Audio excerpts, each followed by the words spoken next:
Dobar dan i dobrodošli u našu virtualnu učionicu na otvorenom. Danas ćemo se porazgovarati o bojama, o kontrastu i posebno o komplementarnom kontrastu. Prvo ćemo si pogledati par fotografija životinja u svom prirodnom okolišu. Vidjet ćemo da su te životinje prilagođene svom okolišu bojom i oblikom. Zašto se životinje prilagođavaju bojom i oblikom okolišu? Manje životinje se prilagođavaju okolišu zato da ih velike ne bi pojele, a one veće u biti da bi mogli uhvatiti te manje životinje. Pogledamo na fotkama i vidimo primjere. Znači neki put se moramo stvarno jako dobro zagledati da bi uopće vidjeli životinju u svom okolišu. Sposobnost životinje da se prilagodi svom okolišu bojom i oblikom zovemo mimikrija. Od grčke riječi mimesis, što znači oponašati. Pogledat ćemo si malo krug boja. U sredini kruga, odnosno u ovom trokutu, su tri osnovne boje. Žuta, plava i crvena. Onda imamo tri izvedene boje. Znači izvedene znači da smo ih dobili iz osnovnih boja. Narančasto smo dobili iz žute i crvene. Ljubičasto smo dobili iz crvene i plave. I zelenu smo dobili iz žute i plave. Sve ove boje na prstenu su znači dobivene iz te tri. Znači s tim da je žuta prenesena, zelena je prenesena. Između žute i zelene je u biti žuto-zelena, znači njihov spoj. Nas danas zanima komplementarni kontrast. To je kontrast boja koje su na ovome krugu jedna nasuprot drugoj. Imamo tri osnovna para komplementarnih boja. To da su komplementarne znači da se te boje nadopunjuju. Rekli smo da imamo tri para komplementarnih boja.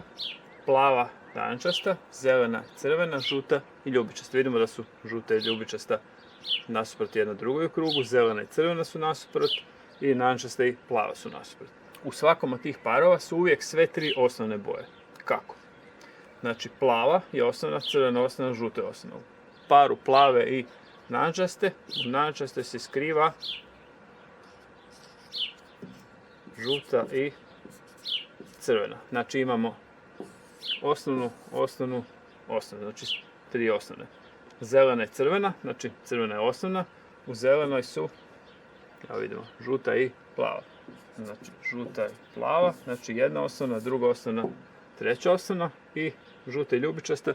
Žuta je osnovna, a ljubičasta je iz plave i crvene. Znači plava i crvena i opet imam jednu osnovnu, drugu osnovnu, treću osnovnu. Mi bi danas trebali zapamtiti ta tri para. Znači evo, to je ono što moramo baš na pamet si naučiti. Znači kad nam bude trebalo u buduće, plava narančasta, zelena crvena i žuta ljubičasta. Kad u našoj slici želimo neki dio istaknuti, možemo to napraviti tako da koristimo komplementarne boje jednu pored druge.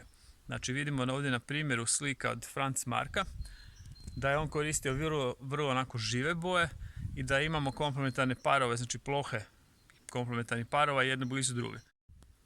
Pričali smo prije o mimikriji, znači sposobnosti životinja da se prikriju u svom okolišu bojom i oblikom. Jer znamo neku životinju koja ima dodatnu sposobnost mimikrije da može mijenjati boju da bi se još bolje sakrila u svom okolišu. Znamo. To može kameleon. Pogledat ćemo si nekoliko fotki kameleona i kameleon će nam danas biti tema našeg rada.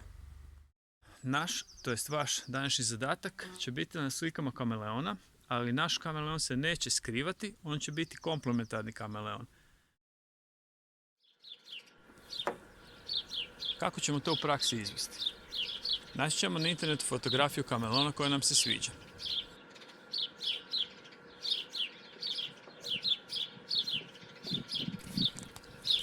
Sad ću malo demonstrirati na koji način možemo napraviti skicu. Kad god skiciramo da bi si olakšali poslije razvoj slike.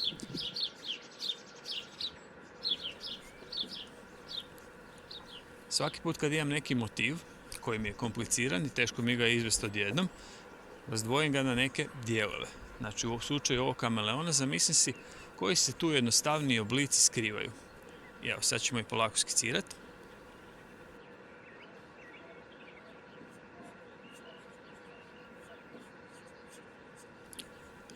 Polako već vidimo da se nazire oblik samog kameleona. To bi radio inače s okom i radio bi tako da uzmem H olovku i lagano pritisnem. Poslije bi samo pojačao obrise i to bi mi bila osnova da mi olakša poslije bojanje. Nacrtat ćemo jednog kameleona u prvom planu, što znači on će biti veći i pretpostavljamo on mi bliži.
zacrtat ćemo još jednog manjeg kamelona, recimo na grani koja je dalje od ovog prvog i on će nam biti manji.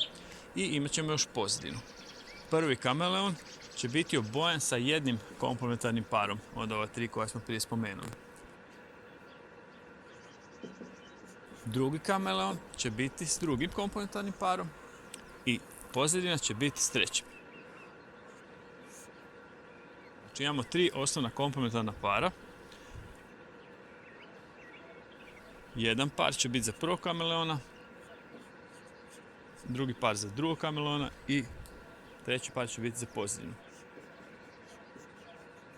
Recimo, ako mi je prvi kameleon plav i narančast,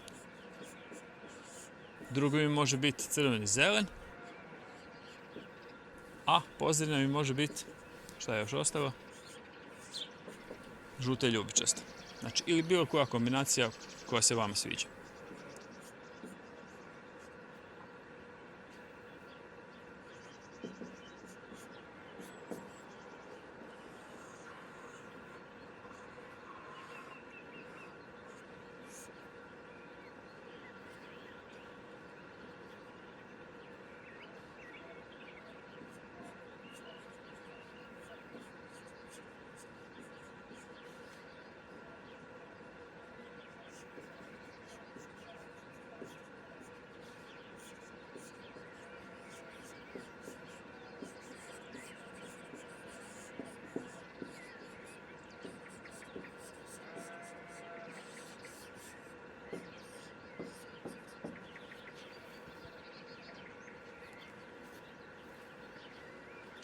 Pustimo se, budemo kreativni i bit će sve ok. Sretno!